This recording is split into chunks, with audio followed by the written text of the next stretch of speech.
नमस्ते, अभिवादन आपका इनोसेंट इन्वेस्टर के इस नए वीडियो में आपके लिए डिस्क्लेमर। उसके बाद बात करेंगे जी एंटरटेनमेंट लिमिटेड की। आज इनका रिजल्ट था, ठीक है।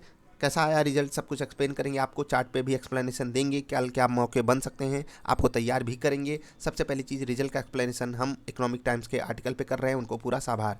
आप हेडलाइन देखेंगे तो जो इनका प्रॉफिट है वो 77% गिर गया है, जो एक बड़ा नंबर है। अगर आप इस चीज़ को कंपेयर करोगे ना तो ये किसी भी कंपनी के लिए एक एक बहुत बड़ा नेगेटिव साइन माना जाता है। अभी आप देखोगे 93 करोड़ का इनको फ़ायदा हुआ है सिर्फ पिछली बार, पिछली साल के इसी क्वार्टर में 400 करोड़ के आसपास का इनका फ़ायदा हुआ था, ठीक है। इस मेरे 2 जीरो के लिए आपको लाइक करना होगा वीडियो को, ठीक। आगे अगर आप एग्जैक्ट नंबर देखना चाहोगे तो 412 करोड़ का प्रॉफिट हुआ था इनको पिछले साल के इस क्वार्टर में, ठीक है। अब क्वार्टर समझते होंगे आप। आगे बढ़ते हैं। अब इकोनॉमिक टाइम्स वाले कह रहे थे कि भैया इनको 265 करोड़ का फ़ायदा होगा, हुआ कितना? 100 करोड़ भी नहीं हुआ। तो सोच लो कितना, लोगों का प्रेडिक्शन क्या था और कहाँ से कहाँ आ गए, क्या से क्या हो गया देखते देखते। अब कंपनी की जो टोटल इनकम थी वो 1760 करोड़ पे आके अटक गई। ये चीज़ सिर्फ 20% गिरी है। आप ये देखिए 2190 करोड़ से, मेरा ये इस 9 के लिए भी आपको लाइक करना पड़ेगा, ठीक। 2190 करोड़ से 1760 करोड़ पे इनकम आई। अब ये जो इनकम गिरी वो 20%, लेकिन प्रॉफिट 75% गिर गया। सोचिए सोचिए सोचिए सोचिए, कंपनी में कुछ गड़बड़ हो रहा है क्या? आपको समझना होगा।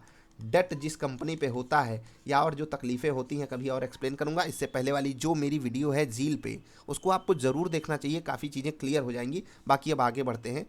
इस 9 के लिए आपको लाइक करना होगा। आगे बढ़ते हैं। अभी एग्जैक्ट डेटा आप देखेंगे तो 2.3% की ग्रोथ हुई है सब्सक्रिप्शन में। अब यार ये जो आंकड़ा है यहाँ एक बड़ा नंबर हमको चाहिए था, कम से कम 20% की ग्रोथ चाहिए। अब ये 200 लिख दिया यार, इतनी डिमांड क्यों यार? अभी 20% की ग्रोथ चाहिए क्यों? देखो, पहली चीज़, जी वालों को कुछ ना कुछ एक्सक्लूसिव करना होगा, जैसे कि स्टार वाले करते हैं, अमेजॉन वाले करते हैं।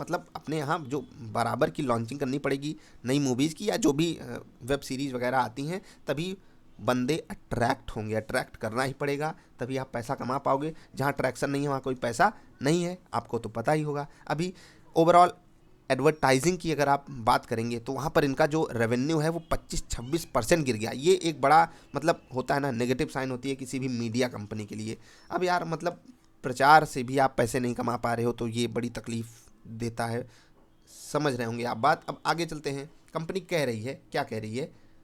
कंपनी कह रही है, थोड़ा ऊपर कह रही है, यहाँ पर कह रही है कि हम ढेर सारे स्टेप्स ले रहे हैं अपने यहाँ पैसे को बढ़ाने में। दूसरी चीज़, हम कंजर्व कर रहे हैं कैश को, पैसा खर्च नहीं करना चाह रहे हैं हम। कुल मिलाकर बात यह है भैया, तकलीफ बड़ी है। आपको आगे देखना होगा। कॉस्ट सेविंग इनिशिएटिव्स हम उठा रहे हैं। ये भी एक बड़ा इनिशिएटिव उठाना कब आता है, आपको समझनी होगी बात। कब आता है? जब जब कंपनी में तकलीफ़ें होती हैं और हम non core and other assets को बेच रहे हैं। अब ये नॉन कोर क्या होता है मैं आपको समझा देता हूँ। जो मेन बिजनेस होता है उससे हटकर अगर ये छोटे मोटे बिजनेसेस करते रहते हैं, उनको बेच देना कहा जाता है नॉन कोर एसेट सेलिंग। अब ये क्यों किया जाता है भैया? पैसे की कमी है, क्योंकि मेन बिजनेस से ही हम पैसा नहीं निकाल पा रहे हैं तो अदर बिजनेस क्या खाक ढंग से कर पाएंगे? तो इसीलिए कंपनी ये सब कर रही है। अब मैं अगर इनको नॉर्मल मैं रेटिंग देता हूँ 1 से 10 तक, तो किस तरफ रखूँगा? 1 अगर बहुत अच्छा है, 10 बहुत बुरा है, तो मैं इनको 9 के आसपास रखूँगा। 10 में नहीं रखूँगा, लेकिन 9 पे रखूँगा। अब आप समझ जाइए कि आपको इन्वेस्टमेंट करना चाहिए या नहीं करना चाहिए। अभी आते हैं चार्ट पर, समझ जाइएगा आप। मैं ट्रेडिंग की बात नहीं किया था, इन्वेस्टमेंट की बात किया था। अब बात करते हैं ट्रेडिंग की, ठीक। मैं चार्ट पे जो एक्सप्लेनेशन दूंगा प्योरली ट्रेडिंग बेस होगा। आप ये मत सोचिएगा कि इन्वेस्टिंग करने लगो मेरे चक्कर में, और वैसे भी बाजार में किसी चक्कर में ना रहना, बड़ा चक्कर घोल चक्कर हो जाएगा। थोड़ा इन्फॉर्मल हो रहे हैं यार, उसके लिए माफ़ी। आप बताइएगा आपको कैसा लगा ये इनफॉर्मल वाला बिहेवियर, ठीक। अभी आपको 180 175 ये 2 लेवल पे आपको ध्यान रखना है। और देखो, एक चीज़ आपको बहुत ध्यान से समझनी होगी, स्टॉक में गिरावट आई है।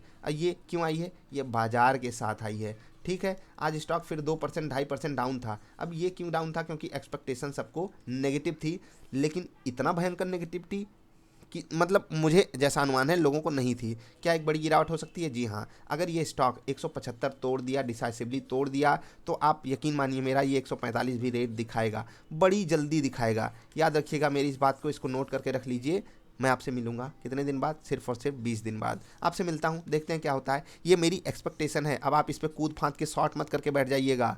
मैं जो बता रहा हूँ उस चीज़ को आपको परखना होगा, चीज़ों को जांचना होगा। आप भी अपनी तरफ से पड़ताल कीजिए। अगर ये चीज़ टूटती है, क्यों क्यों ऐसा हो जाएगा, क्यों एक सपोर्ट टूटने पे एक भयंकर गिरावट आती है। जैसे हमने रिलायंस में बताया था 2000 का लेवल टूटा, ये कोई चमत्कारी वाली बात नहीं थी, हर कोई बताता है आपको। ये सब बातें आपको सीखनी होंगी, तभी आप इस बाजार में पैसा कमा पाओगे। मैंने आपको बता दिया लॉन्ग ट्रेड आपको 190 के ऊपर लेना है, जिसके चांसेस बहुत ही कम है। तो आप शॉर्ट ट्रेड कहाँ बना सकते हो, 180 के नीचे, या फिर अगर इंट्राडे में, ठीक है, 2% से कम के गैप अप गैप डाउन पे अगर आपको हमारा पैटर्न मिल जाए, हमारे पैटर्न के लिए क्या करना होगा, आपको इंट्राडे वाली वीडियो देखनी पड़ेगी। इंट्राडे वाली वीडियो देखिए, हमारा पैटर्न ढूंढ लीजिए। अगर आपको हमारा पैटर्न मिल जाता है इंट्राडे में, तो आप इसमें ट्रेड भी कर सकते हो। क्यों कर सकते हो, क्योंकि जो रिजल्ट से पहले पोजीशंस बनी हैं वो बहुत हैविली नहीं बन गई हैं। मैंने आपको जो चीज़ समझाई वो आपको समझ में आई होगी तो अच्छी बात है, नहीं आई होगी तो बहुत अच्छी बात है, क्योंकि हम आपको आगे भी समझाने की कोशिश करेंगे। अभी के लिए इतना ही, मिलेंगे फिर से। इनफॉर्मल तरीका कैसा लगा नीचे कमेंट करके बताइएगा,